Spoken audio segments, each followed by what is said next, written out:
Hey Dons, welcome back to another episode of ATV News. I'm Christmas Macropolis. And I'm Sydney Nenemaker, bringing you the news of the week. Let's start off with a couple of announcements. Wednesday, February 24th is Aragon Career Day, so make sure that you have filled out which 2 speaker sessions you'll be attending.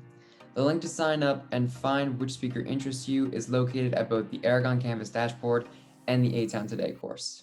If you're looking for college or career opportunities, internships, jobs, programs, and more, then check out the Career Opportunities slideshow and internship listings located on the Aragon Campus dashboard. For further announcements of opportunities, follow the Aragon College Career Instagram.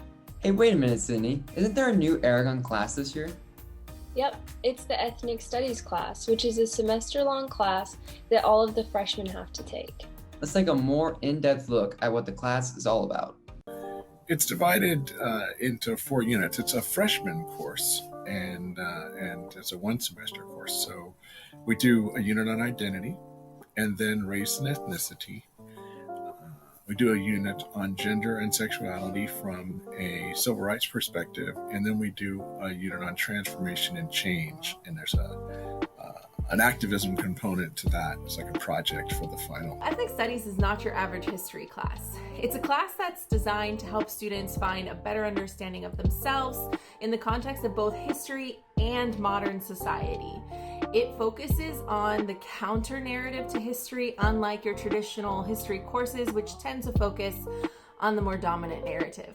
But the purpose of creating the class was really to provide an opportunity for students to connect who they are to our current society and our past histories. I think the main idea of ethnic studies is to teach students how to be culturally competent global citizens. We talk about different communities and different identities and how we can learn to appreciate each and every one of them. Some things we talked about were microaggressions, how to be anti-racist, stereotypes, and the 4 I's of oppression. At the beginning of each class, we also usually go over some current events that are happening at that time. Another thing that we talked about in ethnic studies was being open-minded and respectful of each other and everyone's opinions and ideas. There's a lot of benefits to taking ethnic studies. So some of the benefits include an increased awareness of one's own self and history, but also an awareness of other stories, feeling a sense of community, having your voice heard and feeling seen in a curriculum, and an increased awareness of social issues currently happening around the country, and having a safe space to discuss those issues openly. Some of the benefits really is that ethnic studies is the American story, right? I mean, it's important for students to see themselves in the narrative and not be marginalized and be part of what's going on. Students learn about themselves, they learn communication skills, empathy, and a sense of community. I enjoyed taking ethnic studies last semester because it's very unique and very relevant to today's current events. Yeah, I definitely enjoyed taking this class because I think it's really enriching and interesting to hear different perspectives and backgrounds. I also have been coming away with a new understanding or perspective on a certain topic. Although I don't take the class anymore just because it was only a semester long, I really did enjoy the class. It really opened my eyes to a bunch of topics I had very little to no knowledge on, and the topics, like I said, were really relevant, and there wasn't any point in the semester where the units seemed to last forever. I personally thought this is the best class I've ever taken. I've developed my own passion for it, and I want everyone to be able to take this class. It genuinely is a life changer, and it really changes your perspective on a lot of things. I love teaching ethnic studies. I think it is such an important and critical course to have on our campus. And, you know, it's only been 1 short semester, but combined with my team and the students that I've been, blessed with in my classroom, it's been such an amazing experience. I hope students and teachers alike are going to feel uplifted, validated, and also really want to stay curious. I hope they see the connections to their own lived experiences and feel a sense of community. Wow, what an interesting class.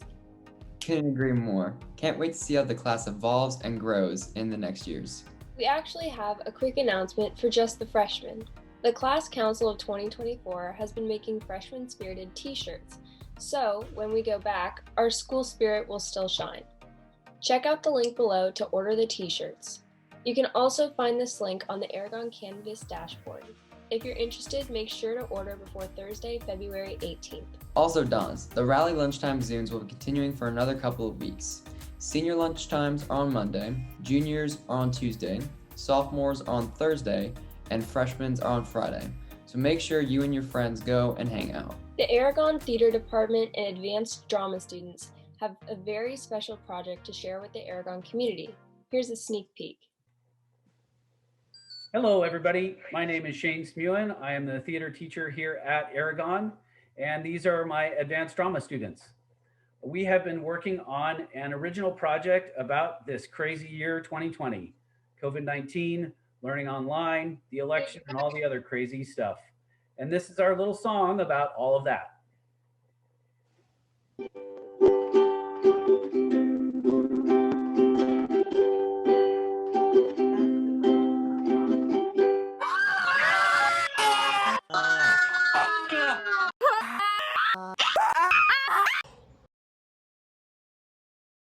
Wow, looks like a great production. Check the link below to see the rest.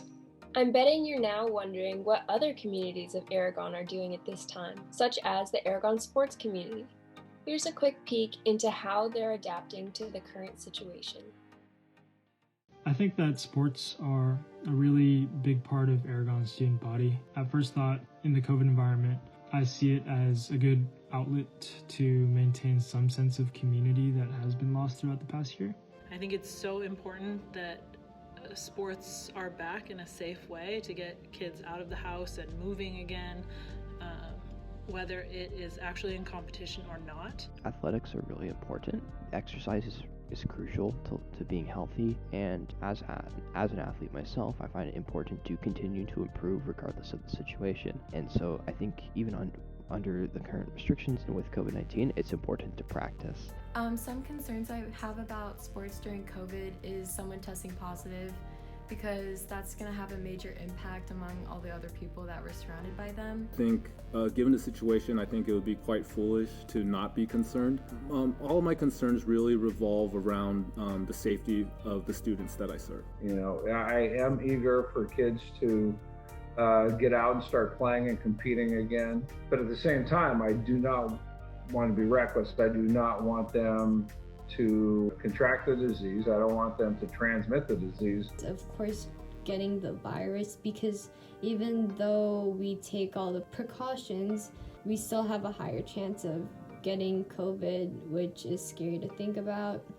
Aragon and really the entire school district has been taking many precautions to ensure student safety during practice and competition. Our athletic director, Mr. Sell, he's always holding meetings, informing his staff what we need to know, what we need to communicate to the students, and what we need to enforce. We enforce a minimum of 6 feet apart for each person.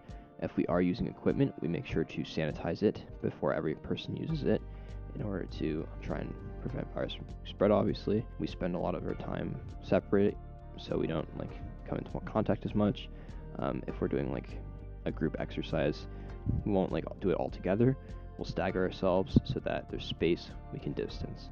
Having us fill out a form, making sure that we're eligible to play, taking our temperature before practice, having markings on the ground for us to social distance, and wearing masks.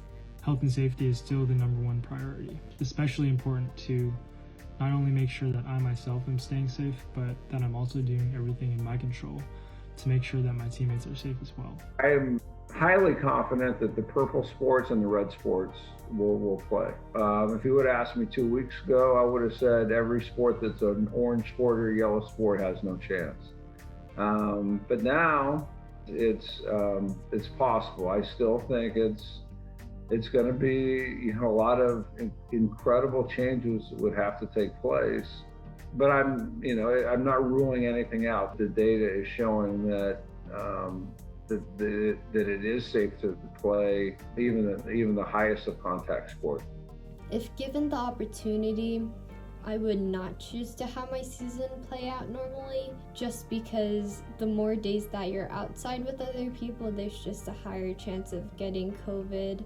even if we were to take precautions. I hope that we can have a regular season next year. I don't know about the rest of the sports this season or this school year, but I'm really hopeful that we can have a normal swim season and a full water polo season next year. If given the opportunity, I would choose to have our season play out normally, but it all depends on the conditions. Wow, looking good everyone, and keep up the hard work. Seniors, make sure to check the senior class Instagram, Aragon Class of 2021, for ideas for your senior activities day. Then upload any feedback you may have to this link by the end of today. Also, if you're a creative individual and want to express yourself on Aragon clothing, you should join the Spirit Gear Design Contest and submit your designs by today. Check out the Aragon Canvas dashboard for rules on designs and how to submit them. Attention Aragon Link crew. There's a mandatory meeting at lunch today, so be sure to be there and to turn on your remind button for Zoom links and updates. Speaking of Link Crew, sophomores and juniors, if you are interested in joining Link Crew in the 2021-22 year, the applications are up now. Go to this link on the Aragon Canvas dashboard for the applications and reach out to Ms. Caldwell if you have any questions. By the way, Dons, each class has a Discord, so go to this link to join your class's Discord. I'm sure you have all been hearing a lot of One Love announcements this week, so remember to go with some of your friends to the Aragon Valentine's Day themed escape room for a half-hour of fun brought to you by the Aragon Recs Commission. The link is at the Aragon Canvas dashboard. And unbeknownst to all of you, but for One Love Week, we even got a cameo from a celebrity I'm sure most of you, if not all of you, will recognize. Hello, Aragon students. It's Bertram Winkle here from Jessie. And I just wanted to wish you a happy One Love Week. I wanted to remind you that you are seen and you are loved in the AHS community. And I know this pandemic isn't easy, but be sure to show some self-love this week. Be kind to yourself and to others. And I'd come and tell you this in person, but you know the answer, it's too far. Go Dons! And what would a One Love Week look like without a Valentine's Day segment? Hi, my name is Cassie Bass, and I am a junior. Hi, my name is Miss Daniel, and I teach English at Aragon. Hi, my name is Jim Daniel, and I'm a teacher at Aragon High School. My name is Marley, and I'm a freshman. Hi, I'm Abby. I'm a junior. My name is Ms. Wei, and I teach English at Aragon. My name is Ava Soleil, and I'm a junior. I'm super cheesy, so I love any cheesy holiday, and Valentine's Day just might be the cheesiest of them all. So I like the candy and the teddy bears and the hearts and the little moments of expression that this totally commercialized holiday asks of you. It's a day where you get to show your love for your friends, family, or even significant others, and you just show them how much they actually mean to you through little gifts or even just a hug. Well, doesn't mean that much, honestly, because my marriage every day is like Valentine's Day. We're that lucky. I'm that special. I like the idea that romantic love is part of maybe like a larger family of love. So my favorite romantic love relationships tend to be anchored in friendship, like Korra and Asami from The Legend of Korra. I really like that romantic partnership and relationship. They make each other better. They save each other a lot of the time without really intending to.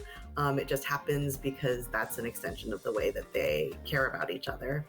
Some examples of love that I look up to and I love is probably Ryan Reynolds, Blake Lively, just because they've been together for a long time, they have kids, they're happy and successful, and that's something I want for myself in the future also. There's just so many good romantic movies out there, and there's also a lot of good romance novels. So my best memory of Valentine's Day was when I was in second grade or like in elementary school, when my classmates and I would all have little bags with our names on it, and each of my classmates would bring candies for each one of my classmates, and we would all go around the classroom and put little candies in each other's bags. And I remember at the end of the day I'd have so many candies that I would love it so much. So I think that was my favorite memory for sure. So when I was in high school at Aragon, my friends and I decided not to hang out with our romantic partners on the actual day of Valentine's Day, and instead we went to our friend's house and ate pizza and chocolate-covered coffee beans because we were like real edgy 90s kids. My best memory of Valentine's Day? My husband and I always do something really romantic, something really fun. I'm sure we went to a restaurant or Picnic at the beach. a romantic spot on the beach. Then a romantic dinner later at night. I have so many fabulous memories. Of course, there were those occasions, I do remember when I forgot it was Valentine's Day.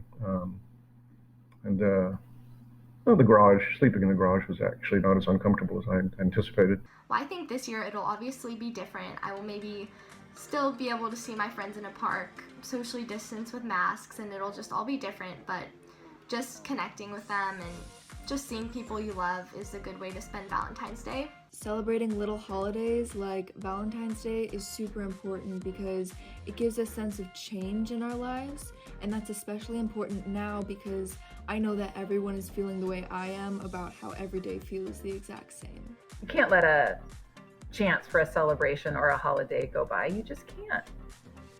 So, yeah, we try to celebrate all the good.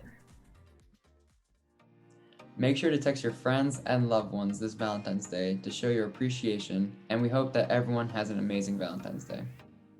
And in the spirit of Black History Month, we will end these announcements with some closing messages from both James Baldwin and Martin Luther King Jr. I'm Sydney Nunemaker. And I'm Christos Macropolis. Have a great weekend and stay classy, Bones. The Greek language comes out with another word for love. It is the word agape. Agape is more than eros. Agape is more than philia. Agape is something of the understanding, creative, redemptive goodwill for all men. It is a love that seeks nothing in return. It is an overflowing love. It's what theologians would call the love of God working in the lives of men. Nobody, no man and no woman, is precisely what they think they are. Love is where you find it. And you don't know where it will carry you. And it is a terrifying thing, love. It is the only human possibility, but it's terrifying. And a man can fall in love with a man, a woman can fall in love with a woman. There's nothing anybody can do about it. It's not in the province of the law. There's nothing you do with the church. And if you lie about that, you lie about everything.